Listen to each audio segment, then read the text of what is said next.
야, 신병. 내 엄마가 가져온 건 뭐 일이 없어 보이냐. 집구석에 먹을 만한 거 살 돈도 없냐. 황철민 상병의 비아냥거리는 목소리가 시끄러운 면회실의 소음을 갈랐다.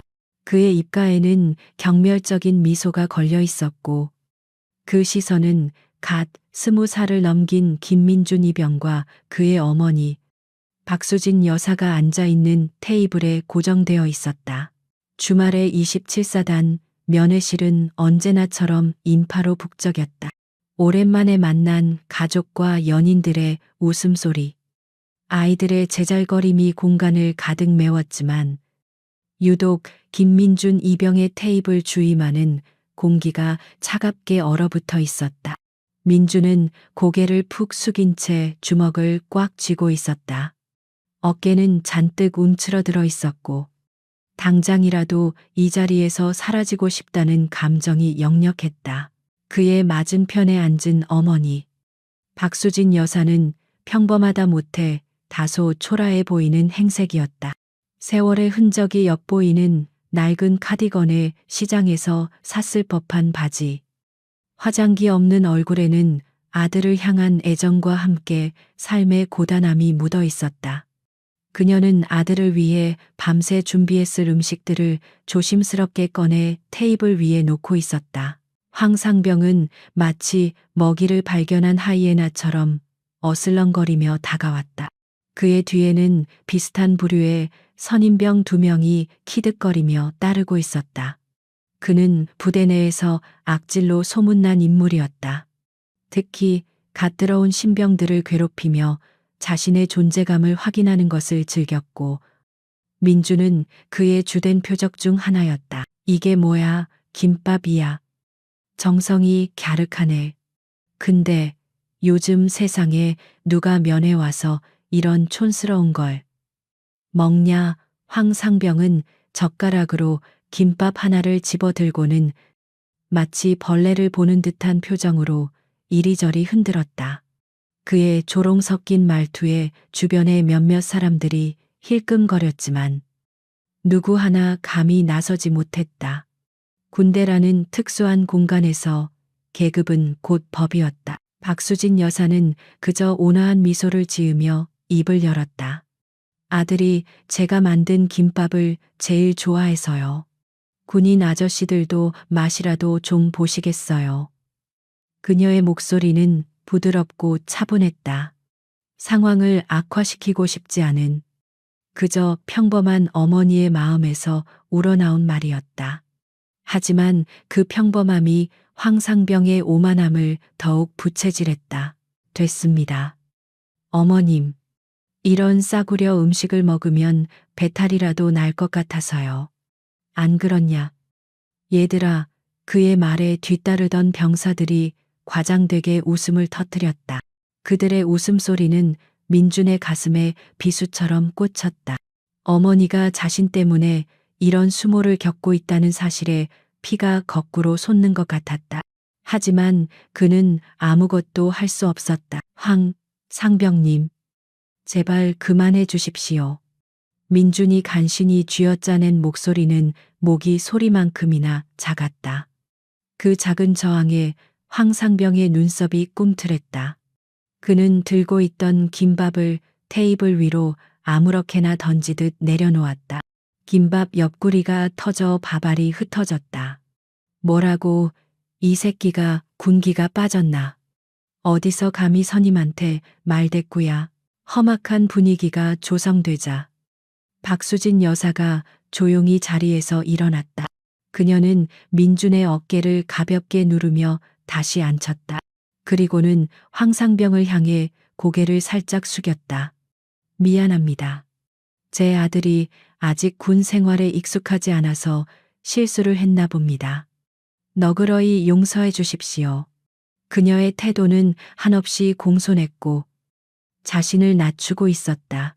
이러한 저자세는 황상병을 완전히 우쭐하게 만들었다. 그는 자신이 이 상황의 절대적인 지배자라고 확신했다. 그는 박수진 여사를 위아래로 훑어보며 비웃었다. 어머니가 뭘 좀 아시네. 아들 교육 좀 똑바로 시키세요. 이렇게 사회성 떨어지는 놈은 군대에서도 환영받지 못합니다. 그의 말은 명백히 선을 넘은 모욕이었다. 아들 앞에서 어머니를 훈계하는 그의 뻔뻔함에 민준의 얼굴이 새하얗게 질렸다. 하지만 박수진 여사는 여전히 표정에 변화가 없었다. 그녀의 깊은 눈동자는 고요한 호수처럼 잔잔했고 그 속을 감히 꿰뚫어 볼 수 있는 사람은 아무도 없었다. 충고 고맙습니다. 잘 새겨 듣겠습니다. 박수진 여사의 대답은 너무나도 평온해서 오히려 비현실적으로 들릴 정도였다. 그녀는 마치 길에서 성가신 파리를 만난 사람처럼 이 상황을 그저 무던하게 넘기려는 듯 보였다. 이런 반응은 황상병에게 전혀 만족감을 주지 못했다. 그는 더 큰 반응, 즉 눈물이나 분노를 보고 싶었다. 근데 어머님은 아들 면회 오실 거면 옷이라도 좀 신경 써서 입고 오시지. 그랬어요. 누가 보면 어디 공사장에서 막노동하다 온 사람인 줄 알겠습니다. 우리 부대 이미지도 있는데 말이죠. 그는 이제 음식뿐만 아니라 그녀의 옷차림과 외모까지 걸고 넘어지기 시작했다. 모욕의 수위가 점점 높아지고 있었다. 바로 그 순간 멀찍이서 상황을 지켜보던 젊은 장교 한 명의 미간이 찌푸려졌다. 그는 갓 임관한 이진호 소위였다. 그는 부대 내에 만연한 부조리를 뿌리 뽑고 싶다는 정의감을 가진 인물이었지만 현실의 벽은 높았다. 특히 전역을 앞둔 말년 병장들의 횡포는 통제하기가 쉽지 않았다. 이 소위는 개입해야 할지 잠시 망설였다. 괜히 나섰다가 일이 더 커지거나 병사들 사이에서 우스운 꼴이 될 수도 있었다. 하지만 한 어머니가 아들 앞에서 저런 모욕을 당하는 것을 못 본 척할 수는 없었다. 그가 막 자리에서 일어나 그들에게 다가가려던 찰나였다. 황상병. 박수진 여사가 처음으로 그의 이름을 불렀다. 그녀의 목소리는 여전히 부드러웠지만 그 안에는 이전과 미묘하게 다른 무언가가 섞여 있었다. 그것은 마치 폭풍전야의 고요함과도 같은 서늘한 기운이었다. 군인이 지켜야 할 가장 중요한 덕목이 무엇이라고 생각합니까? 황상병은 예상치 못한 질문에 잠시 당황했다. 그는 헛웃음을 치며 되물었다. 갑자기 무슨 뚱딴지 같은 소리입니까? 군인이 지켜야 할 건 당연히 국가와 국민에 대한 충성, 그리고 상관에 대한 복종이죠. 아줌마가 그런 건 알아서 뭐 하시게요. 그의 말투에는 이제 노골적인 무시가 담겨 있었다. 그렇군요. 국가와 국민, 그리고 상관에 대한 복종. 박수진 여사는 그 말을 나지막이 읊조렸다. 그러고는 천천히 고개를 들어 황상병의 눈을 정면으로 바라보았다. 그 순간 황상병은 자신도 모르게 움찔했다. 방금 전까지 고단해 보이기만 하던 아줌마의 눈빛이 아니었다. 그 눈은 날카롭게 벼려진 칼날처럼 서늘하고 깊었다. 황상병은 지금 그 덕목 중 단 하나도 지키지 않고 있습니다. 그녀가 말했다. 국민인 저를 모욕했고 군인으로서의 품위를 손상시켜 국가의 명예를 더럽혔습니다. 그리고 잠시 후 당신은 상관에 대한 복종 의무를 위반한 대가를 치르게 될 겁니다. 그녀의 말에는 이상한 확신이 서려 있었다. 황상병은 어이가 없다는 듯이 폭소를 터뜨렸다. 이 아줌마가 진짜 웃기네. 이제 하다 소설을 쓰시는구먼. 내가 왜 아줌마한테 복종을 합니까? 당신이 뭐 장군이라도 되나. 그는 과장되게 주변을 둘러보며 동의를 구하듯 외쳤다. 여러분, 이 아줌마 말 좀 들어보세요. 정말 재미있지 않습니까? 하지만 그의 기대와는 달리 주변의 분위기는 싸늘했다. 사람들은 더 이상 이 상황을 단순한 가십거리로 여기지 않았다. 박수진 여사에게서 뿜어져 나오는 압도적인 기운이 면회실 전체를 지배하기 시작했다. 그것은 계급이나 완력에서 나오는 위압감이 아니었다. 수많은 위기 상황을 겪으며 단련된 자만이 가질 수 있는 강철 같은 존재감이었다. 민주는 넋을 잃고 어머니를 바라보았다. 자신이 알던 어머니가 아니었다. 평생을 아들 하나만 바라보며 조용히 살아온, 세상에서 가장 약하고 여리다고 생각했던 어머니의 모습이 아니었다. 지금 그의 앞에 서 있는 사람은 완전히 다른 사람이었다. 그의 등 뒤에서 거대한 무언가가 서서히 모습을 드러내는 듯한 착각마저 들었다.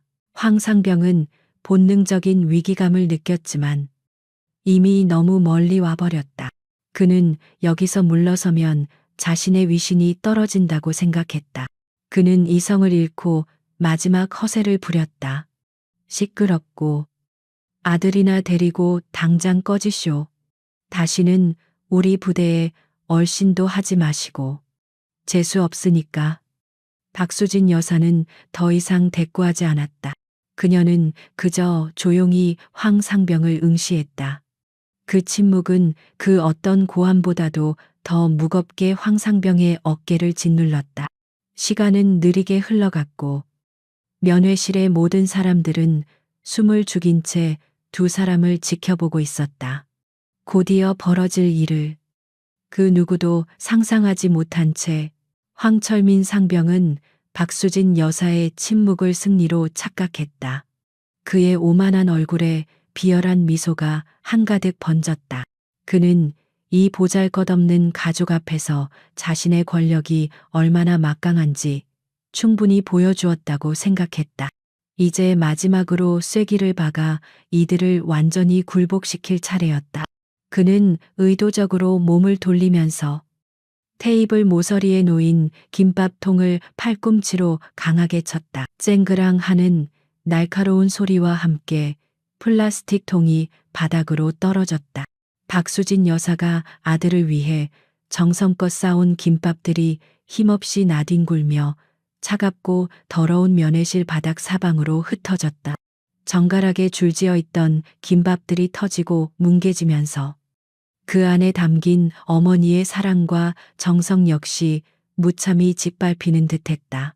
아이고, 이런 실수를 했네. 황상병은 전혀 미안하지 않은 목소리로 말했다. 그는 바닥에 널브러진 음식물들을 경멸적인 시선으로 내려다보며 혀를 찼다. 이런 쓰레기 때문에 바닥만 더러워졌잖아. 안 그래도 청소하기 힘든데 말이야. 그의 말에는 사과의 기색이라고는 눈꼽만큼도 없었다. 오히려 모든 책임을 음식물 탓으로 돌리는 뻔뻔함이 가득했다. 그 순간 김민준 이병의 이성 한 가닥이 끊어졌다.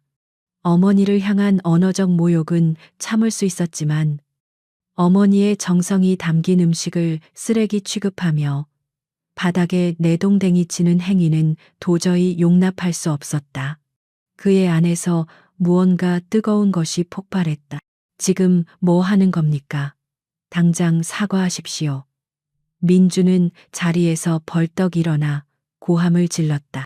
그의 두 눈은 분노와 수치심으로 붉게 충혈되어 있었고 두 주먹은 부들부들 떨리고 있었다.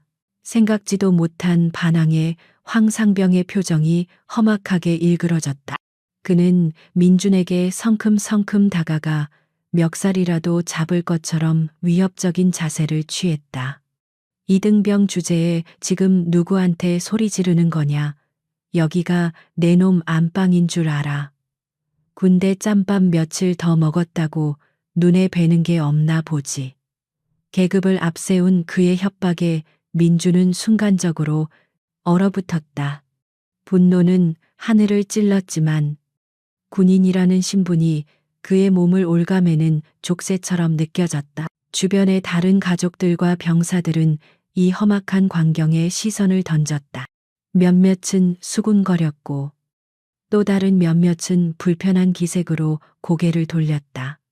모두가 이것이 부당한 일이라는 것을 알고 있었지만 누구 하나 선뜻 나서서 중재하려 하지 않았다. 괜히 불똥이 튈 것을 염려했기 때문이다. 군대라는 폐쇄적인 사회의 암묵적인 규칙이 그들의 양심을 억누르고 있었다. 멀리서 이 모든 것을 지켜보던 이진호 소위의 마음은 복잡했다. 그는 당장이라도 달려가 황상병의 만행을 제지하고 싶었다. 하지만 그는 망설였다. 전역을 코앞에 둔 말년 병장과 대립하는 것은 초급 장교로서 상당한 부담이었다. 자칫 잘못하면 그의 리더십에 흠집이 가거나 부대 관리 능력을 의심받을 수도 있었다. 그의 짧은 고민은 결국 행동이 아닌 방관으로 이어졌다. 면회실의 모든 시간이 멈춘 듯한 그 순간 박수진 여사가 움직였다.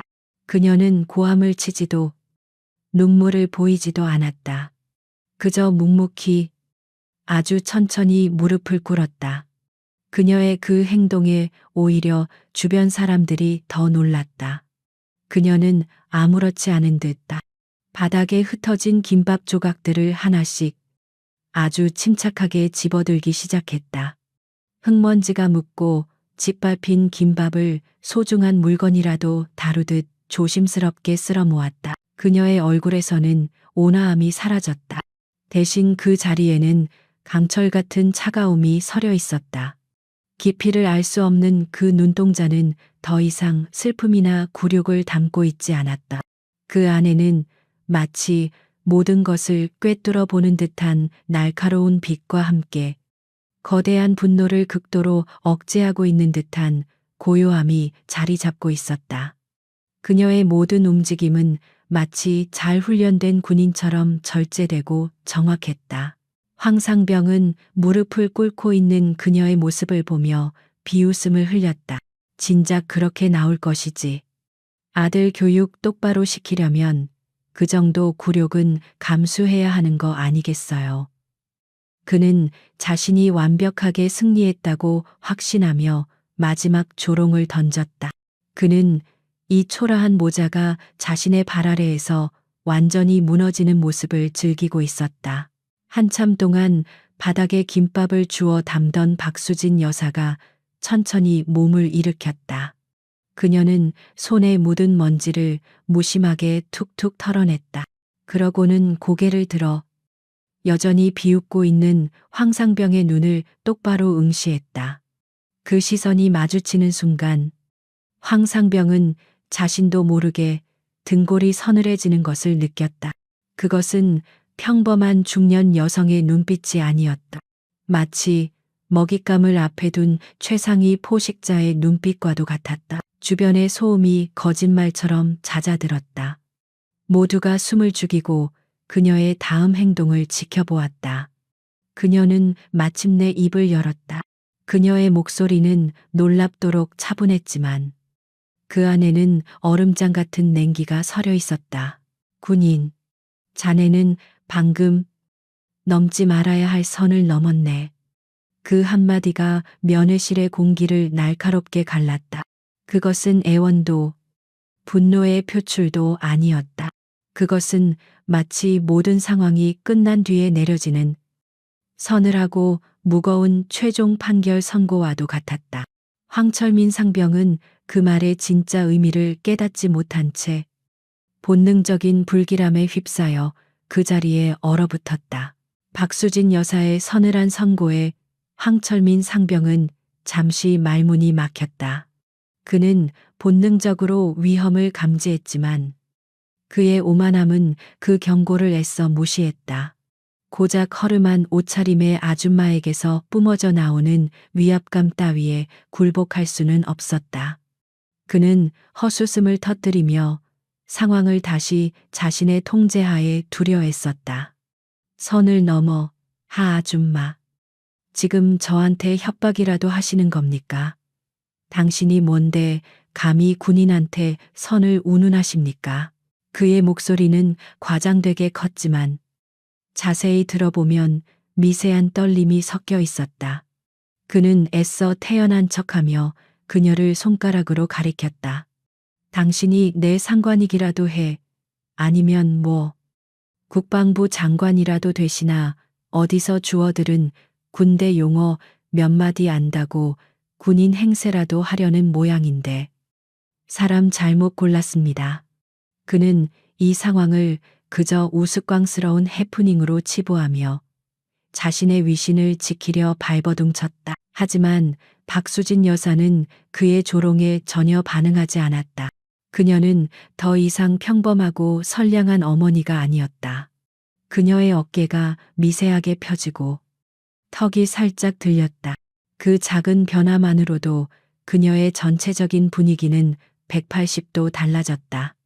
마치 수십 년간 몸에 새겨진 자세가 무의식적으로 튀어나온 것 같았다.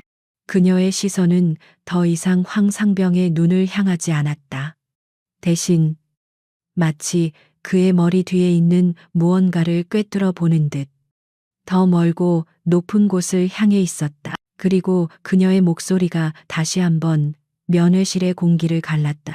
이전의 부드러움은 온데간데 없이 사라지고 칼날처럼 날카롭고 강철처럼 단단한 음성이 울려 퍼졌다. 그것은 수많은 총성과 포화 속에서도 병사들의 심장을 꿰뚫고 명령을 전달하도록 단련된 명백한 지휘관의 목소리였다. 상병 황철민. 그녀는 정확한 그의 계급과 이름을 불렀다. 그 부름에 황상병은 자신도 모르게 어깨를 움찔했다. 마치 훈련소에서 교관에게 호명당한 훈련병처럼 그의 몸이 먼저 반응했다. 그의 뇌는 상황을 이해하지 못했지만 그의 몸은 그 목소리에 담긴 절대적인 권위를 본능적으로 인지하고 있었다. 군인 복무 규율 제52조. 대민물에 민간인에게 폭행, 협박, 희롱 또는 모욕적인 언행을 한 경우에 해당한다. 군인 복무 규율 제48조. 직권 남용 금지. 직권을 이용하여 부하에게 의무 없는 일을 하게 하거나 권리 행사를 방해해서는 안 된다. 내 놈은 이 두 가지 조항을 명백히 위반했다. 그녀의 입에서 막힘없이 흘러나오는 정확한 법규 조항에 면회실은 완전한 침묵에 휩싸였다. 특히 그 말을 들은 이진호 소위의 얼굴은 경악으로 물들었다. 단순한 군대 용어가 아니었다. 장교들조차 평소에 정확히 외우고 다니지 않는 군법 조항을 토씨 하나 틀리지 않고 읊어내는 저 여인의 정체는 대체 무엇이란 말인가. 그는 심장이 세차게 방망이질하는 것을 느꼈다. 황상병은 얼빠진 표정으로 서 있었다. 그는 저 아줌마가 하는 말의 의미를 완전히 이해하지 못했다. 하지만 그 목소리, 그 말투, 그 단어 선택은 그가 군 생활 내내 들었던 소름 끼치도록 익숙한 상관의 것이었다. 그의 이성은 저 여자를 비웃으라고 명령했지만 그의 몸은 이미 공포에 질려 뻣뻣하게 굳어 있었다. 박수진 여사의 차가운 시선이 드디어 황상병의 눈에 꽂혔다. 그 시선은 마치 날카로운 얼음 송곳 같아서 황상병은 자신도 모르게 뒷걸음질 치고 싶은 충동을 느꼈다. 지금부터 5초 주겠다. 그녀의 선언은 사형 선고처럼 차갑게 울렸다. 면회실의 모든 사람들이 숨을 죽였다. 5소. 그 짧은 시간은 영원처럼 길게 느껴졌다. 내 놈의 계급, 이름, 그리고 소속 부대를 정확히 보고해. 명령이었다. 의심의 여지가 없는, 거부할 수 없는 명령이었다. 그것은 부탁이나 경고가 아니었다. 부하가 상관에게 마땅히 따라야 할 절대적인 지시였다. 아줌마라고 불리던 한 여성의 입에서 나온 그 명령은 그 자리에 있던 모든 군인들의 뼛속까지 파고들었다. 황철민 상병은 그 자리에 못 박힌 듯 서 있었다. 그의 뇌 속에서는 혼란의 폭풍이 휘몰아쳤다. 뭐지? 이 여자는 대체 뭐지? 왜 내가 저 여자의 말을 들어야 하지? 하지만 그의 몸은 이미 움직이려 하고 있었다. 차렷 자세를 취하고 경례를 붙이고 관등성명을 외쳐야 한다고 수백 번, 수천 번의 훈련으로 각인된 군인으로서의 본능이 비명을 지르고 있었다. 이진호 소위는 입을 살짝 벌린 채 이 비현실적인 광경을 지켜보았다. 그는 확신했다. 저것은 연기가 아니다. 저 여인은 진짜 지휘관이다. 평생을 군인으로 살아온 사람만이 가질 수 있는 뼛속 깊이 새겨진 위엄이었다. 대체 어떤 위치에 있었기에 일개 상병도 아니고 현역 장교인 자신마저 압도하는 기운을 뿜어낼 수 있단 말인가. 김민주는 어머니의 뒷모습을 멍하니 바라보았다. 한없이 작고 약해 보이기만 했던 그 등이 지금은 마치 거대한 산처럼 느껴졌다. 매일 듣던 다정한 목소리가 아닌 낯설고 위험 있는 저 목소리는 그의 심장을 세차게 두드렸다. 자신의 어머니가 자신이 전혀 모르는 다른 세상을 살아왔다는 것을 어렴풋이 깨닫기 시작했다. 면회실의 시간은 완전히 멈췄다. 모든 시선이 황상병에게로 쏠렸다. 그는 과연 어떤 선택을 할 것인가? 오만함으로 이 명령을 무시할 것인가? 아니면 군인의 본능에 따라 복종할 것인가? 그의 선택에 따라 앞으로 벌어질 일의 무게가 결정될 것이었다. 5초라는 시간은 영원처럼 길게 느껴졌지만 또한 찰나처럼 짧게 흘러갔다.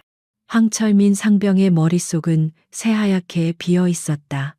그의 이성과 본능은 격렬하게 충돌했다.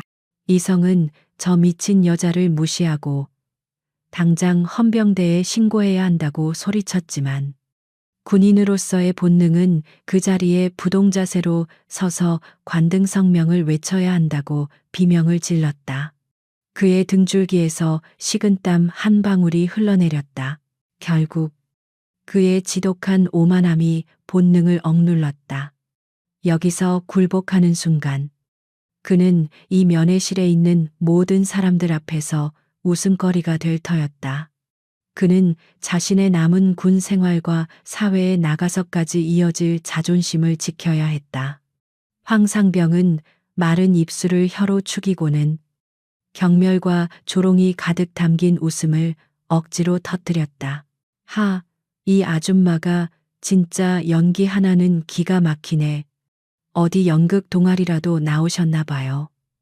그는 상황의 주도권을 되찾기 위해 일부러 더 큰 소리로 외쳤다. 정신 차리세요. 아줌마, 여기는 군대입니다. 드라마 촬영장이 아니라고요. 당신이 아니라 바로 이 황철민 상병이 여기선 법입니다. 신병, 똑똑히 봤지 군대 무서운 줄 모르는 민간인이랑 엮이면 어떻게 되는지. 그는 김민준을 향해 삿대질하며 자신의 건재함을 과시하려 했다. 하지만 그의 헛에 가득한 외침은 공허하게 울릴 뿐이었다. 그 누구도 그의 말에 동조하거나 웃어주지 않았다. 면회실의 모든 사람들은 마치 거대한 폭풍의 눈 한가운데에 있는 것처럼 박수진 여사의 다음 행동에 모든 신경을 집중하고 있었다. 그녀가 만들어낸 압도적인 긴장감은 일개 상병이 감당할 수 있는 수준의 것이 아니었다. 박수진 여사는 황상병의 마지막 발악에 더 이상 어떠한 말도 섞지 않았다. 대화의 시간은 끝났다. 그녀의 얼굴은 감정을 읽을 수 없는 가면처럼 차갑고 평온했다. 그녀는 그저 시장에서 흔히 볼 수 있는 낡은 가죽 핸드백에 천천히 손을 넣었다. 모두의 시선이 그녀의 손에 쏠렸다. 그녀의 손에 들려 나온 것은 최신형 스마트폰이 아니었다. 그것은 오래된 구형 폴더폰이었다. 겉면은 흠집으로 가득했고 모서리는 닳아 있었다. 그 시대에 뒤떨어진 물건은 그녀의 초라한 행색과 너무나도 잘 어울렸다. 황상병은 그 전화기를 보고 안도의 한숨과 함께 더 큰 비웃음을 지으려 했다. 저런 고물 전화기로 대체 뭘 할 수 있단 말인가. 하지만 그의 비웃음은 입 밖으로 나오지 못했다. 박수진 여사가 폴더를 여는 그 단순한 동작에서조차 한치의 망설임도 없는 기계적인 정확성이 느껴졌기 때문이다. 그녀는 주소록을 찾지 않았다. 그저 익숙하다는 듯이 단축키도 아닌 번호를 직접 망설임 없이 눌러 내려갔다. 딱, 딱, 딱, 딱. 버튼이 눌리는 소리만이 정적을 갈랐다. 통화 연결음은 들리지 않았다. 신호가 가자마자 마치 기다렸다는 듯이 상대방이 전화를 받았다. 박수진 여사는 수화부를 귀에 대고 여전히 황상병에게서 시선을 떼지 않은 채 낮고 명료한 목소리로 말했다. 그 목소리는 크지 않았지만 면회실의 모든 사람들의 귀에 똑똑히 밝힐 만큼 강한 힘을 가지고 있었다. 사령관님, 독거미입니다. 그녀의 입에서 나온 첫 마디는 폭탄과도 같았다. 사령관, 그리고 독거미. 그 단어들의 조합이 의미하는 바를 일반인들은 알 수 없었다. 하지만 그 자리에 있던 군인, 특히 이진호 소위에게는 천둥이 내리치는 것과 같은 충격이었다. 박수진 여사는 말을 이었다. 현재 위치 27사단 면회실. 즉각 조치가 필요한 기강문란 상황이 발생했습니다. 이상입니다. 그게 전부였다. 부연 설명도 감정적인 호소도 없었다. 오직 상황 보고와 조치 요구. 그것은 부하가 상관에게 올리는 가장 간결하고 명확한 군사 보고의 형태였다. 그녀는 상대방의 대답을 듣지도 않고 통화를 종료했다. 폴더를 닫는 딸깍 소리가 면회실 전체에 유난히 크게 울려 퍼졌다. 그녀는 전화기를 다시 핸드백에 넣고 아무 일도 없었다는 듯이 조용히 그 자리에 섰다. 마치 최후의 심판을 기다리는 사형 집행인처럼 황상병은 멍하니 서 있었다. 사령관 독거미 기강문란. 그는 단어들의 의미를 조합하려 했었지만 그의 머리는 제대로 돌아가지 않았다. 그저 저 여자가 미쳐도 단단히 미쳤다는 생각밖에는 들지 않았다. 하지만 그의 발밑에서부터 차가운 공포가 스멀스멀 기어 올라오고 있었다. 그 순간 이진호 소위의 온몸에서 피가 빠져나가는 듯한 감각이 느껴졌다. 그의 얼굴은 새하얗게 질렸고 두 눈은 믿을 수 없다는 듯이 크게 뜨여 있었다. 그의 다리가 후들거려 하마터면 주저앉을 뻔했다. 독거미. 그 이름은 단순한 호출 부호가 아니었다.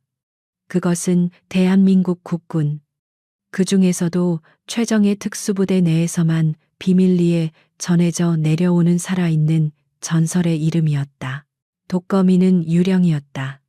얼굴도, 이름도, 계급도 알려지지 않은 채 오직 전공, 쟁공으로만 존재하는 특수전의 화신, 적국의 심장부에서 요인을 암살하고 테러리스트들의 소굴에서 단신으로 인지를 구출했으며 국제적인 범죄 조직을 와해시킨 수많은 비밀 작전의 중심에 항상 그 이름이 있었다. 장교 후보생 시절 특수전 교육을 받을 때 교관이 경외심을 담아 들려주었던 감히 입에 올리는 것조차 조심스러운 이름. 이진호 소위는 이제 모든 것을 깨달았다. 저기 서 있는 허름한 옷차림의 평범한 아주머니는 전설 속의 독거미였다. 그리고 그녀가 방금 통화한 상대는 일개 부대 사령관이 아닌 대한민국 육군 특수전 사령부 전체를 지휘하는 특수전 사령관이었던 것이다. 즉각 조치가 필요한 기강문란 상황. 그 상황이란 바로 지금 이 순간 황철민 상병이 벌인 만행을 의미하는 것이었다. 그의 머릿속에 거대한 퍼즐 조각들이 맞춰지기 시작했다. 그녀의 말투, 그녀의 눈빛, 군법 조항을 정확히 읊어내던 모습, 그리고 그 압도적인 존재감의 근원이 무엇이었는지를 이진호 소인은 박수진 여사를 다시 바라보았다. 이제 그녀는 더 이상 평범한 민간인으로 보이지 않았다. 그녀는 인간의 형상을 한, 국가가 보유한 가장 강력하고 치명적인 무기 그 자체였다. 그는 자신이 지금 역사적인 순간을 목격하고 있음을, 그리고 동시에 끔찍한 재앙의 서막을 보고 있음을 직감했다. 독검이라는 단어가 남긴 파장은 실로 엄청났다. 박수진 여사의 통화가 끝난 뒤 면회실은 마치 시간이 멈춘 듯 완벽한 정적에 휩싸였다. 황철민 상병은 여전히 현실을 부정하며 미친 여자라고 중얼거렸지만 그의 얼굴에서는 핏기가 가시고 있었다. 이진호 소인은 등줄기를 타고 흐르는 식은땀을 느끼며 차라리 이 모든 것이 악몽이기를 간절히 바랐다. 정적이 흐른 지 채 3분도 되지 않았을 때였다. 끼이이 바깥에서 아스팔트가 찢어질 듯한 날카로운 급제동 소리가 들려왔다. 그 소리는 너무나도 갑작스럽고 위협적이어서 면회실 안의 모든 사람들이 깜짝 놀라 창가로 시선을 돌렸다. 위병소 근처에서 근무를 서던 보초병들이 혼비백산하여 달려가는 모습이 보였다. 그리고 그곳에는 번쩍이는 검은색 지휘 차량 한 대가 먼지를 일으키며 멈춰서 있었다. 문이 거칠게 열리고 잘 다려진 전투복을 입은 인물들이 차에서 쏟아져 나왔다. 그들은 걷지 않았다. 그들은 뛰었다. 마치 부대의 비상사태라도 발령된 것처럼 그들의 얼굴에는 극도의 긴장감과 다급함이 서려 있었다. 맨 앞에는 황상병의 중대장이, 그 뒤에는 대대장이, 그리고 맨 마지막에는 어깨에 빛나는 별 2개를 단 이 부대에 살아있는 신신 과도 같은 사단장 이철이 소장서장이 있었다. 면회실 문이 벌컥 열렸다. 아니, 뜯겨져 나갈 듯이 열렸다. 중대장과 대대장이 양쪽으로 문을 활짝 열어젖히자 이철이 사단장이 성큼성큼 안으로 들어섰다. 그의 부츠가 바닥에 부딪히는 소리가 쿵, 쿵, 쿵 하고 모두의 심장을 울렸다. 그는 그 자리에 있는 그 어떤 민간인이나 병사들에게도 눈길 한 번 주지 않았다. 그의 눈은 오직 한 사람만을 찾고 있었다. 마침내 그의 시선이 면회실 한가운데에 조용히 서 있는 박수진 여사에게 닿았다. 그 순간 사단장의 얼굴에 서려 있던 다급함은 경외심과 송구함으로 바뀌었다. 그는 한치의 망설임도 없이 그녀를 향해 거의 뛰다시피 다가갔다. 그 뒤를 따르는 대대장과 중대장의 얼굴은 이미 사색이 되어 있었다. 이철이 사단장은 박수진 여사의 바로 앞에서 칼같이 멈춰섰다. 그는 자신의 군 생활 전체를 통틀어 가장 완벽하고 절도 있는 자세로 허리를 꼿꼿이 세웠다. 그리고는 그의 오른손이 번개처럼 올라가 관자놀이에 부딪혔다. 착하는 소리가 면회실 전체에 울려 퍼질 정도로 힘차고 우렁찬 경례였다. 충성. 그는 우렁찬 목소리로 구호를 외쳤다. 그 뒤를 이어 대대장과 중대장도 필사적으로 경례를 올렸다.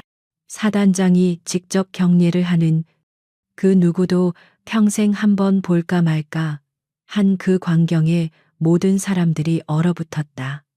하지만 진짜 충격은 이제부터 시작이었다. 중령님 조치가 늦어 대단히 죄송합니다. 이철이 사단장이 외쳤다. 그의 목소리는 평소의 위엄은 온데간데 없고 마치 꾸지람을 듣는 생도처럼 다급하고 죄스러운 기색이 역력했다. 중령님, 사단장, 즉 별 2개짜리 장군이 허름한 옷차림의 아줌마를 향해 중령님이라고 부르며 고개를 숙이고 있었다. 그 순간 황철민 상병의 세상이 무너져 내렸다. 그의 눈이 믿을 수 없다는 듯이 커지고 턱이 덜덜 떨리며 바닥으로 떨어질 것처럼 벌어졌다. 령, 님, 그의 머릿속에서 그 단어가 수만 번 메아리쳤다. 그는 방금 자신이 무슨 짓을 했는지 깨닫기 시작했다. 자신이 아줌마, 싸구려, 쓰레기라고 불렀던 저 여인이 하늘과도 같은 사단장조차 깎듯이 대하는 현역 시절의 지휘관이었다는 사실을 그의 다리에서 힘이 풀렸다. 그는 털썩 소리를 내며 그 자리에 주저앉았다. 그의 오만했던 얼굴은 이제 공포와 절망으로 완전히 일그러져 있었다. 그는 자신이 발을 디딘 곳이 단단한 땅이 아니라 끝을 알 수 없는 심연의 벼랑 끝이었음을 깨달았다. 그는 그저 작은 동물을 괴롭힌 것이 아니었다. 그는 잠들어 있던 용의 코털을 건드린 것이었다. 이철이 사단장은 감히 허리를 펴지 못했다.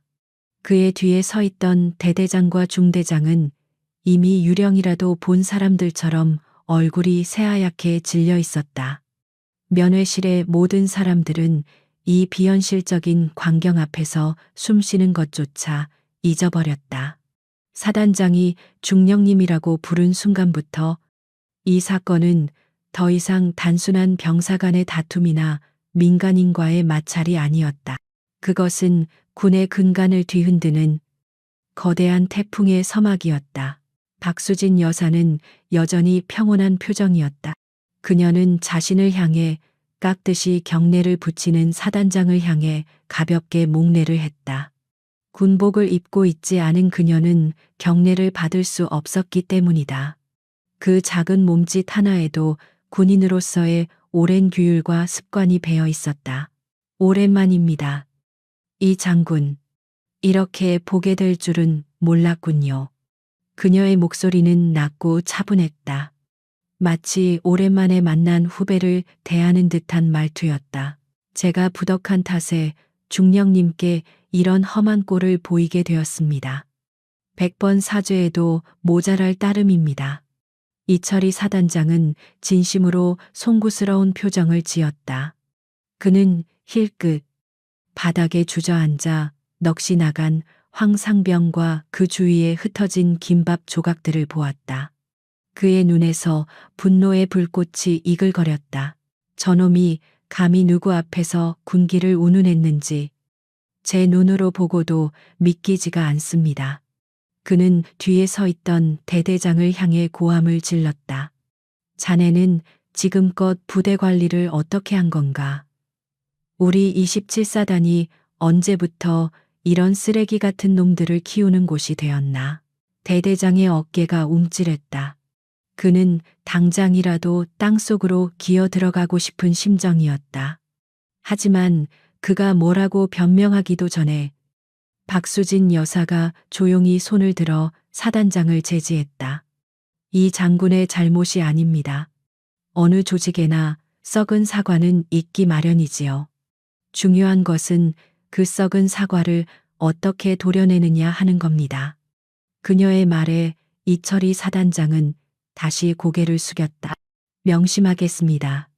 저 버러지 같은 놈은 군법에 따라 가장 엄중하게 처리하겠습니다. 그의 선언은 황철민 상병에게 내려진 사형 선고나 다름없었다. 이 모든 대화를 벙찐 채 듣고 있던 주변 사람들, 특히 이진호 소위와 다른 병사들은 서서히 저 여인의 정체에 대한 윤곽을 그려나가기 시작했다. 사단장을 후배처럼 대하는 중령, 그리고 그 전설적인 호출 부호, 독거미, 이 두 가지 단서가 조합되자 몇몇 나이든 부사관들과 장교들의 얼굴에 경악과 함께 믿을 수 없다는 경외감이 떠올랐다. 그들의 수군거림이 작은 속삭임이 되어 면회실에 퍼져나갔다. 설마 그분이란 말인가? 검은 독검이 박수진 중령 말도 안 돼. 그분은 10년 전에 전역하신 걸로 아는데. 전역이 아니라 비밀 임무 중 순직하셨다는 소문도 있었어. 그런데 살아계셨다니.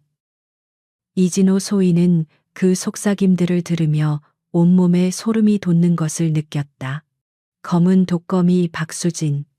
그 이름은 대한민국 육군 특수전사령부의 역사 그 자체였다. 그녀는 남성 군인들도 열의 9은 중도 탈락한다는 지옥의 특수부대 훈련을 최초이자 유일하게 통과한 여군이었다. 그녀는 단순한 장교가 아니었다. 그녀는 살아있는 병기 빙치이자 적들에게는 공포의 상징이었다. 한 베테랑 원사가 떨리는 목소리로 옆에 있는 젊은 장교에게 그녀의 전설을 이야기해 주기 시작했다. 자네는 잘 모르겠지만 저분은 소위 시절에 북한 무장공비 3명을 단신으로 사살하고 귀환하신 분이야. 당시 공비들은 우리 지피 병력들을 전멸 직전까지 몰고 갔었지. 그때 저분이 나타나지 않았다면 다른 간부도 믿기지 않는다는 듯 말을 보탰다. 소말리아 해적들에게 납치된 우리 선원들을 구출한 아덴만 여명 작전. 그 작전의 실제 현장 지휘관이 바로 저분이셨다는 이야기가 있어. 언론에는 다른 지휘관의 이름이 나갔지만 실제로는 저분의 지휘 아래 모든 것이 이루어졌다고. 동남아시아 마약 조직 소탕 작전에서 적의 심장부에 침투해 보스의 목을 베어온 것도 저분이셨지. 그때 조직원 200명 중에 살아남은 놈이 없었다고 하더군. 그래서 붙은 별명이 독검이야. 한 번 걸리면 절대 빠져나올 수 없다고 해서 전설은 꼬리에 꼬리를 물고 이어졌다. 그녀의 이야기는 군 내부에서조차 신화처럼 여겨졌다. 그녀가 이끄는 비밀 여군 특수부대는 그 어떤 공식 기록에도 존재하지 않았지만 그들이 수행한 임무는 대한민국의 위기를 수없이 막아냈다. 그녀는 그림자 속에서 국가를 지켜온 진정한 영웅이었다. 그런 전설적인 인물이 지금은 낡은 카디건을 입은 평범한 어머니의 모습으로 눈앞에 서 있었다. 그녀가 왜 군을 떠났는지에 대해서는 아무도 정확히 알지 못했다. 남편이었던 동료 특수부대원의 순직 때문이라는 설도 있었고, 홀로 남은 아들을 키우기 위해서였다는 설도 있었다. 이유가 무엇이든 그녀는 전설로 남은 채 홀연히 사라졌었다. 그리고 오늘 한 어리석은 병사의 오만함이 그 잠자던 전설을 다시 세상 밖으로 불러낸 것이었다. 모든 진실을 깨달은 황철민 상병은 더 이상 사고를 할 수 없었다. 그의 눈동자는 초점을 잃고 풀려 있었다. 그는 자신이 모욕했던 여인이 자신이 쓰레기라고 불렀던 음식을 만든 손이 수많은 적들의 목숨을 앗아간 전설적인 군인의 손이었다는 사실을 감당할 수 없었다. 공포는 이미 그의 정신을 잠식하고 있었다. 그는 입에서 의미를 알 수 없는 거품을 물기 시작했다. 이철이 사단장은 헌병대에게 눈짓했다. 당장 저놈을 끌어내 의무실에 쳐넣고 정신 감정을 받게 한 뒤 곧바로 육군 교도소로 이송할 준비를 해. 내 눈앞에서 사라지게 해. 헌병들이 달려들어 축 늘어진 황상병의 양팔을 잡고 질질 끌어냈다. 그는 아무런 저항도 하지 못했다. 그의 군 생활은, 아니, 그의 인생은 방금 완전히 끝장나 버렸다. 그가 남긴 것은 바닥에 흩어진 김밥 조각들과 감히 건드려서는 안 될 것을 건드린 자의 비참한 말로뿐이었다. 김민주는 이 모든 혼란의 한가운데에서 그저 망부석처럼 서 있었다. 바로 몇 분 전까지만 해도 그를 짓누르던 세상의 모든 소음이 까마득하게 멀어지는 것 같았다. 헌병들에게 무기력하게 끌려나가는 황철민 상병의 비참한 뒷모습도, 하늘처럼 보이던 사단장이 어머니 앞에서 쩔쩔매는 비현실적인 광경도, 주변에서 들려오는 경외심 가득한 수군거림도 그의 귀에는 제대로 들어오지 않았다. 그의 시선은 오직 한 사람. 그의 어머니 박수진 여사의 뒷모습에 고정되어 있었다. 평생을 봐온 익숙하고도 작아 보이던 그 등. 하지만 지금 그 등은 민준에게 너무나도 낯설고 거대하게 느껴졌다. 저 등이 자신이 알던 어머니의 등이 맞단 말인가. 아들의 밥상을 차려주며 행복해하고 아들이 아플 때면 밤새 곁을 지키던 세상 누구보다 약하고 여리다고 생각했던 바로 그 어머니가 민주는 자신이 군인이었던 어머니에 대해 얼마나 무지했는지 깨달았다. 그는 어머니가 그저 평범한 행정직 여군이었을 거라고 막연하게 생각해왔다. 가끔 집에서 발견되는 낡은 군복이나 빛바랜 훈장을 보면서도 그저 오래전의 추억이겠거니 하고 대수롭지 않게 여겼다. 어머니는 단 한 번도 자신의 과거에 대해 자세히 이야기해 준 적이 없었다. 민준 역시 깊이 물어보려 하지 않았다. 그에게 어머니는 그저 어머니일 뿐이었으니까. 하지만 오늘 그는 자신의 어머니가 가진 또 다른 세상을 목격했다. 독거미, 중령님, 그리고 사단장마저 쩔쩔매게 만드는 압도적인 카리스마. 그 모든 조각들이 합쳐지자 민준의 머릿속에 전혀 다른 어머니의 모습이 그려졌다. 그것은 아들의 상상력을 아득히 뛰어넘는 위대하고도 무서운 모습이었다. 가슴 깊은 곳에서부터 뜨거운 자부심이 솟구쳤다. 저렇게 대단한 분이 나의 어머니라니. 하지만 그 자부심의 바로 뒤편에서는 그보다 훨씬 더 크고 무거운 부끄러움이 그의 온몸을 짓눌렀다. 그는 고개를 들 수 없었다. 자신은 무엇을 했는가? 어머니가 저런 모욕을 당하고 있을 때 자신은 분노에 떨기만 했을 뿐 아무것도 하지 못했다. 고작 이등병이라는 계급이 무서워서 선임의 폭언 앞에서 제대로 된 저항 한번 하지 못하고 움츠러들었다. 어머니의 정성이 담긴 김밥이 바닥에 나뒹굴었을 때조차 고작 소리 한번 지른 것이 전부였다. 결국 어머니가 스스로 자신을 그리고 아들인 자신을 지켜내야만 했다. 나는 너무나도 나약하다. 그 생각에 민주는 눈앞이 캄캄해지는 것 같았다. 그는 어머니에게 짐만 되는 한심하고 못난 아들이었다. 위대한 영웅의 아들이라고 하기에는 너무나도 초라한 존재였다. 그 자괴감에 눈시울이 뜨거워졌다. 사단장과 다른 장교들이 황상병의 처리를 논의하고 부대 기강 확립을 다짐하는 동안 박수진 여사는 조용히 그들의 대화를 듣고만 있었다. 마침내 모든 상황이 정리되고 사단장이 마지막으로 그녀에게 정중하게 사과한 뒤 부대를 정비하기 위해 황급히 자리를 떴다. 시끄럽던 면회실에는 다시 어색한 정적이 찾아왔다. 주변 사람들은 여전히 경외와 호기심이 뒤섞인 눈으로 모자를 힐끔거렸다. 그때 박수진 여사가 천천히 아들에게로 몸을 돌렸다. 그녀의 얼굴에서는 방금 전까지 군림하던 지휘관의 모습은 온데간데 없었다. 그녀는 다시 민준이 아는 다정하고 온화한 어머니의 얼굴로 돌아와 있었다. 그녀는 아무 말 없이 고개를 푹 숙이고 있는 아들의 곁으로 다가갔다. 그녀는 손수건을 꺼내 민준의 뺨에 묻은 보이지 않는 먼지를 부드럽게 닦아주었다. 아들의 떨리는 어깨가 그녀의 손길에 전해졌다. 민준아. 어머니의 따뜻한 목소리에 민준은 끝내 참았던 눈물을 터뜨릴 뻔했다. 그는 차마 고개를 들지 못하고 작은 목소리로 말했다. 죄송해요. 어머니.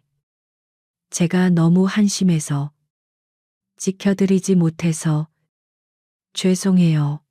그의 목소리는 물기에 젖어 심하게 떨리고 있었다. 박수진 여사는 아들의 그 말에 꾸짖지 않았다. 그녀는 그저 희미하게 미소 지으며 아들의 머리를 쓰다듬었다. 아니다.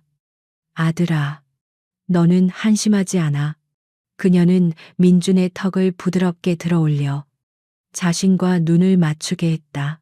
그녀의 깊은 눈동자에는 아들을 향한 무한한 신뢰와 사랑이 담겨 있었다. 너는 오늘 아주 잘 참아냈다. 분노를 터뜨리는 것보다 그것을 억누르는 것이 수백 배는 더 어려운 법이란다. 그것이야말로 진정한 힘이고 군인에게 필요한 가장 중요한 덕목 중 하나지. 그녀의 말은 민준에게 큰 충격이었다. 그는 자신이 비겁했다고 생각했는데 어머니는 그것이 힘이라고 말하고 있었다. 어미가 모욕당하는 것을 보고도 참는 것이 얼마나 힘든 일인지 나는 잘 안다. 하지만 내가 만약 거기서 주먹을 날렸다면 어떻게 되었을까? 너는 하극상으로 영창에 갔을 테고 상황은 더 악화되었을 거다. 너는 그 순간 너 자신을 통제한 거야. 그것만으로도 너는 충분히 강한 군인이다. 박수진 여사는 아들의 눈을 똑바로 바라보며 말했다. 나는 총을 들고 적과 싸우는 법을 배웠지만 너는 오늘 총 없이도 이기는 법을 배운 거다. 부끄러워할 것 없다. 내 아들. 나는 네가 아주 자랑스럽다. 그 말에 민준을 짓누르던 무거운 죄책감과 부끄러움이 눈 녹듯이 사라졌다. 어머니는 그의 나약함을 본 것이 아니었다. 그의 인내와 자제력을 보고 있었던 것이다. 어머니의 인정을 받는 순간 민준은 비로소 진정한 의미의 자신감을 얻었다. 그것은 계급이나 배경에서 나오는 것이 아닌 스스로의 내면에서부터 우러나오는 단단한 힘이었다. 그는 조용히 눈물을 닦고 처음으로 어머니를 향해 환하게 웃어 보였다. 두 사람의 마음은 그 어느 때보다도 깊고 단단하게 이어지고 있었다. 사건은 순식간에 신화가 되었다. 박수진 여사와 이철희 사단장이 면회실을 떠난 직후 그곳에서 벌어진 일에 대한 소문은 마치 통제불능의 전염병처럼 27사단 전체로 퍼져나갔다. 처음에는 목격자들의 입을 통해 단편적이고 과장된 형태로 퍼졌다. 웬 아주머니 한 분이 황철민 상병한테 욕을 먹다가 전화 한 통으로 사단장님을 무릎 꿇리셨대. 아니야. 그분이 사실은 국정원 비밀 요원이었대. 황 상병이 간첩인 줄 알고 시험해 본 거래. 소문은 병사들의 생활관에서 생활관으로, 식당에서 PX로, 훈련장에서 위병소로 옮겨다니며 살을 붙여나갔다. 처음에는 그저 황당한 가십거리로 치부하던 병사들도 이야기가 점점 구체화되자 술렁이기 시작했다. 특히 사건의 중심에 독검이라는 호출 부호와 박수진 중령이라는 실명이 언급되자 간부들 사이에서는 경악의 기류가 흘렀다. 그리고 소문이 채 반나절도 지나지 않아 현실이 되어 모든 부대원들의 뒤통수를 강타했다. 전 부대 5분 내로 주둔지 연병장에 집합 반복한다. 전 부대 5분 내 집합. 주말의 평화로운 오후를 깨뜨리는 긴급 방송이 각 부대 스피커를 통해 터져 나왔다. 그것은 훈련 상황이 아니었다. 방송에는 대대장의 다급하고 분노에 찬 목소리가 그대로 실려 있었다. 생활관에서 휴식을 취하던 병사들, 체력 단련을 하던 병사들, 심지어는 막 샤워를 마치고 나오던 병사들까지 모두 혼비백산하여 전투복을 꿰어 입고 연병장으로 뛰쳐나갔다. 사단 예하의 모든 대대와 직할대 병력들이 순식간에 연병장을 가득 메웠다. 병사들은 무슨 영문인지도 모른 채 불안한 얼굴로 웅성거렸다. 곧이어 단상 위로 각 부대 지휘관들이 굳은 표정으로 도열했고 마지막으로 이철이 사단장이 직접 모습을 드러냈다. 그의 얼굴은 분노로 시뻘게 달아올라 있었고 그의 눈은 마치 불을 뿜는 듯 했다. 오늘 우리 27사단 전체에 아주 수치스러운 일이 있었다. 마이크를 통해 터져나온 사단장의 고함은 연병장 전체를 얼어붙게 만들었다. 일부 썩어빠진 병사의 안일한 생각과 오만한 행동이 우리 사단 전체의 명예는 물론 우리 군 전체의 명예에 똥칠을 했다. 군복이 언제부터 민간인을, 그것도 아들을 보러 온 어머니를 모욕하고 협박하는 흉기가 되었단 말인가. 사단장의 분노에 찬 연설은 30분 넘게 이어졌다.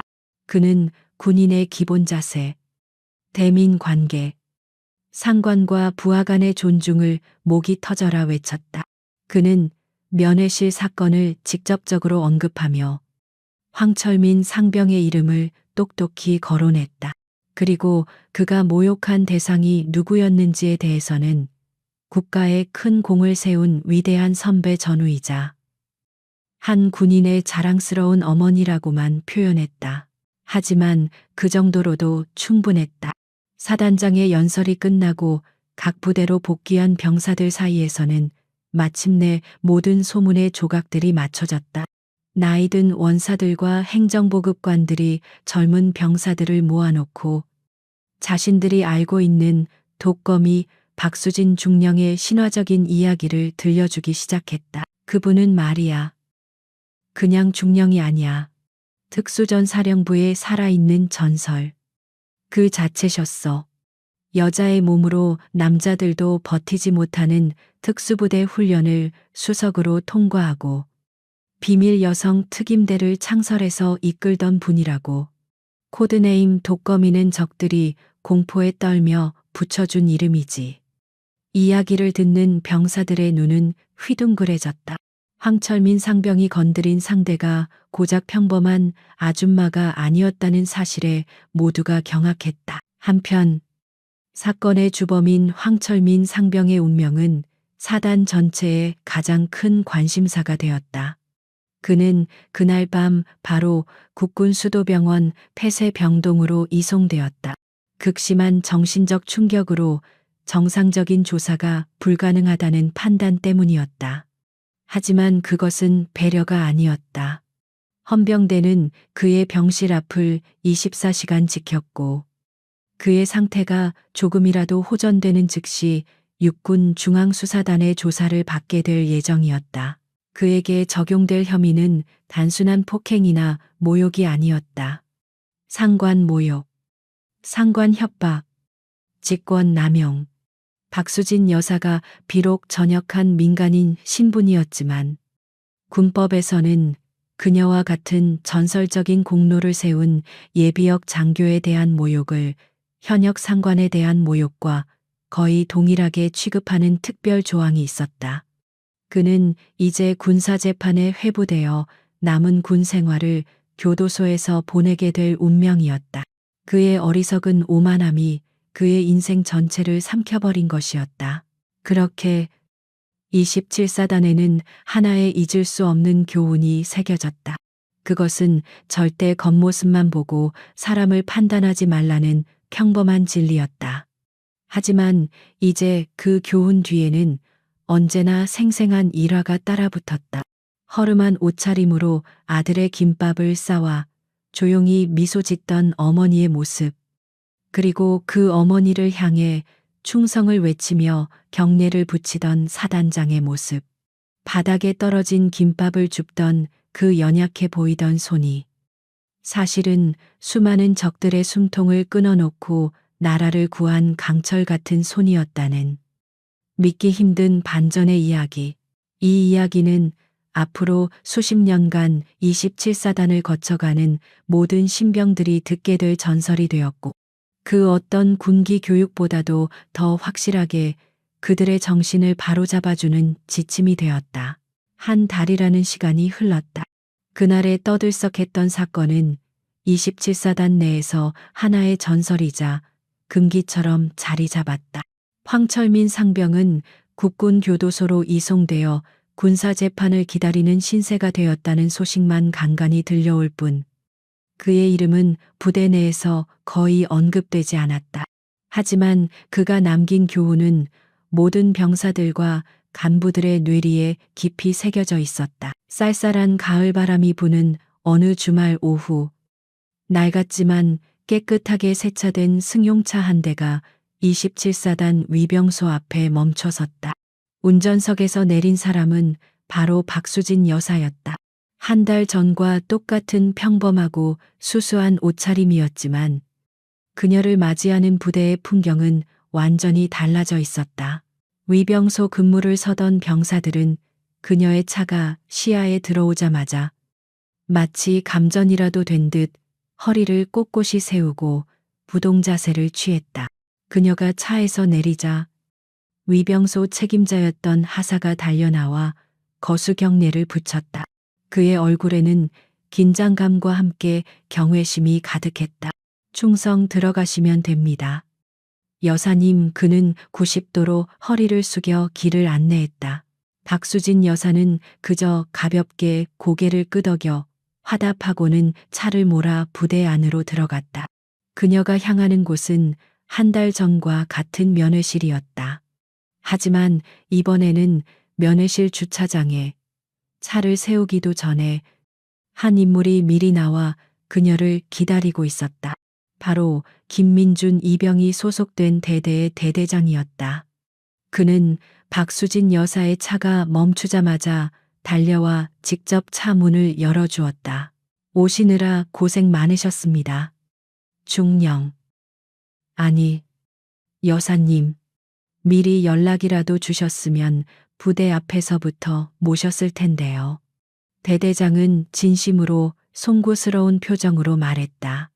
그는 한 달 동안 지옥과 천국을 오갔다. 자신의 부대에서 그런 끔찍한 사건이 벌어졌다는 사실에 사단장에게 혹독한 질책을 받았지만 동시에 전설적인 영웅을 직접 만나는 영광을 누리기도 했다. 괜찮습니다. 대대장님, 저는 그저 아들 보러 온 평범한 어머니일 뿐입니다. 박수진 여사가 부드럽게 말했다. 하지만 그 말을 곧이곧대로 듣는 사람은 이제 이 부대에 아무도 없었다. 그녀와 대대장이 면회실로 걸어가는 동안 마주치는 모든 병사들은 하던 일을 멈추고 그 자리에 서서 경례를 했다. 그들의 눈에는 더 이상 호기심이 아닌 존경심이 담겨 있었다. 면회실 안의 풍경도 완전히 달라져 있었다. 더 이상 시끄럽거나 무질서하지 않았다. 병사들은 가족들과 조용히 대화를 나누었고 선임과 후임이 함께 있는 테이블에서도 서로를 존중하는 분위기가 역력했다.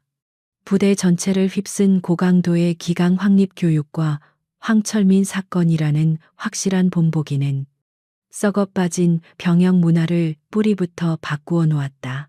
그리고 그 변화의 중심에는 김민준 이병이 있었다. 한 달 전 선임 앞에서 고개도 제대로 들지 못하던 나약한 신병은 이제 없었다. 그는 여전히 조용하고 겸손했지만 그의 눈빛과 걸음걸이에는 이전에는 볼 수 없었던 자신감이 넘쳤다. 더 이상 그를 괴롭히는 선임은 없었다. 오히려 대부분의 선임들은 그를 조심스럽게 대했고 몇몇은 존경심을 표하기도 했다. 물론 그것이 그 자신에 대한 존경인지 그의 어머니에 대한 두려움 때문인지는 알 수 없었지만 결과적으로 민준의 군 생활은 180도 달라졌다. 어머니 민준은 활짝 웃으며 달려와 어머니를 안았다. 지난번처럼 불안해하거나 주눅든 기색은 전혀 찾아볼 수 없었다. 두 사람은 평범한 다른 가족들처럼 테이블에 앉아 그동안의 안부를 물으며 정겹게 대화를 나누었다. 박수진 여사는 아들의 밝아진 얼굴을 보며 조용히 미소 지었다. 그녀가 원했던 것은 바로 이런 평화로운 풍경이었다. 면회가 끝나고 박수진 여사가 돌아갈 채비를 할 때였다. 대대장이 다시 그녀에게 다가와 정중하게 배웅했다. 박수진 여사는 차에 오르기 전 잠시 대대장을 돌아보았다. 그녀의 부드럽던 눈빛이 순간적으로 한 달 전에 그 날카로운 지휘관의 눈빛으로 변했다. 대대장님. 예. 여사님. 대대장은 자신도 모르게 허리를 고추 세웠다. 오늘 제가 본 부대의 모습은 아주 인상적이었습니다. 진심으로 감사드립니다. 그녀의 칭찬에 대대장의 얼굴에 화색이 돌았다. 하지만 그녀의 다음 말이 그의 심장을 다시 얼어붙게 만들었다. 하지만 지휘관의 자리는 병사들을 지배하는 곳이 아니라 그들을 지키는 곳입니다. 오늘의 이 변화가 그저 저 한 사람을 의식한 보여주기식 행사가 아니라는 것을 앞으로의 행동으로 증명해 주시길 바랍니다. 저는 오늘 제 아들을 보러 왔지만 다음번에는 대대장님의 부하들을 보러 올 수도 있습니다. 그것은 협박이 아니었다. 그것은 선배 전우로서 그리고 한 군인의 어머니로서 전하는 진심 어린 충고이자 마지막 경고였다. 대대장은 그 말의 무게를 깨닫고 힘주어 대답했다. 명심하겠습니다. 제 명예를 걸고 다시는 부끄러운 모습을 보이지 않겠습니다. 박수진 여사는 그제야 만족스러운 미소를 지으며 차에 올랐다. 그녀의 차가 부대를 완전히 빠져나갈 때까지 대대장은 부동자세로 서서 경례를 내리지 않았다. 그녀는 단순한 복수를 한 것이 아니었다. 그녀는 썩은 부분을 도려내고 그 자리에 새로운 희망을 심어놓고 떠나는 진정한 지휘관이었다. 그로부터 2계절이 지났다. 쌀쌀했던 가을은 혹독한 겨울을 지나 따스한 봄을 맞이했다. 그 사이 김민준 이병은 일병으로 진급했고 마침내 감격적인 첫 휴가를 나왔다. 군복을 벗고 편안한 사복 차림을 한 그의 모습은 더 이상 어수룩한 신병의 모습이 아니었다. 적당히 그을린 피부와 다부진 어깨, 그리고 무엇보다 자신감 넘치는 눈빛은 그가 군대라는 용광로 속에서 얼마나 단단하게 재련되었는지를 보여주었다. 민주는 어머니 박수진 여사와 함께 집 근처의 한적한 공원을 걷고 있었다. 따스한 봄볕 아래 이제 막 피어나는 연두빛 새싹들과 형형색색의 봄꽃들이 평화로운 풍경을 자아냈다. 그날 면회실에 살벌했던 풍경은 마치 아주 먼 옛날의 일처럼 아득하게 느껴졌다. 두 사람은 특별한 대화를 나누지 않았지만 그들 사이에는 그 어떤 말보다도 깊은 이해와 유대감이 흐르고 있었다. 한참을 걷던 민준이 벤치에 앉아 쉬어가는 어머니의 옆에 앉으며 조용히 입을 열었다. 어머니, 그동안 괜찮으셨어요?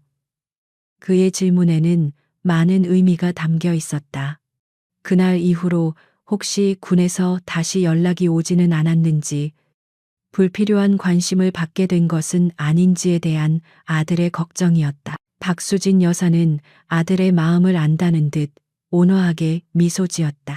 그럼 괜찮고 말고 엄마는 이제 아무 상관없는 민간인인걸. 그냥 가끔 이철이 장군한테서 안부 전화가 오는 것 말고는 아무 일도 없었단다. 그녀는 마치 동네 후배의 소식을 전하듯 아무렇지 않게 말했다. 하지만 민주는 이제 그 말의 무게를 안다. 사단장이 직접 안부 전화를 해야만 하는 존재가 바로 자신의 어머니라는 것을 아직도 가끔 그날 일을 생각하면 꿈을 꾸는 것 같아요. 민준이 벤치 등받이에 몸을 기대며 하늘을 바라보았다. 제가 알던 어머니의 세상과 제가 전혀 몰랐던 어머니의 세상이 충돌하던 그 순간을요. 전 제가 어머니를 지켜드려야 하는 약한 분이라고만 생각했는데 사실은 제가 평생을 어머니의 날개 아래서 보호받고 있었더라고요. 그의 목소리에는 더 이상 부끄러움이나 자괴감이 없었다. 그 자리에는 어머니에 대한 깊은 존경심과 감사함이 자리 잡고 있었다. 그는 이제 어머니의 위대함을 부담스러워하지 않고 있는 그대로 받아들일 수 있게 되었다. 박수진 여사는 조용히 아들의 손을 잡았다. 그녀의 손은 여전히 작고 투박했지만 그 안에는 세상 그 무엇보다도 강인한 힘이 담겨 있었다. 민준아, 독검이라는 이름은 그저 과거의 기록일 뿐이야. 수많은 임무보다 그 어떤 훈장보다 나에게 가장 중요한 임무이자 가장 큰 자랑은 바로 김민준의 엄마로 살아가는 거란다. 너를 낳고, 너를 키우고, 너를 지켜보는 것. 그것이 나의 가장 위대한 작전이고 가장 빛나는 훈장이야. 그녀의 말에 민준의 눈시울이 뜨거워졌다. 그는 조용히 고개를 끄덕였다. 진정한 힘이 무엇인지 그는 이제 어렴풋이 알 것 같았다. 그것은 남을 굴복시키는 권력이나 적을 제압하는 기술이 아니었다. 진정한 힘은 이처럼 자신의 가장 소중한 것을 끝까지 지켜내려는 마음에서 비롯되는 것이었다. 박수진 여사는 평범한 어머니였다. 아들의 서툰 편지에 눈물 짓고 아들이 좋아하는 반찬을 만들기 위해 시장을 헤매는 이 세상 모든 어머니들과 다르지 않았다. 하지만 그녀는 동시에 자신의 아이를 지키기 위해서라면 기꺼이 잠자던 전설을 깨우고 거인이 될 수 있는 사람이었다. 그녀의 겉모습만 보고 섣불리 판단했던 어리석은 자는 파멸했지만 그녀의 진정한 모습을 이해하게 된 아들은 더없이 강한 사람으로 성장했다. 두 사람은 다시 말없이 공원길을 걸었다. 봄바람이 그들의 머리칼을 부드럽게 스쳐 지나갔다. 그 누구도 저 조용하고 평범해 보이는 모자모즈에게 대한민국을 뒤흔들었던 전설이 숨어 있다는 사실을 알지 못했다. 그리고 그것이야말로 박수진 여사가 원했던, 그리고 마침내 되찾은 진정한 평화였다. 겉모습에 속지 마라.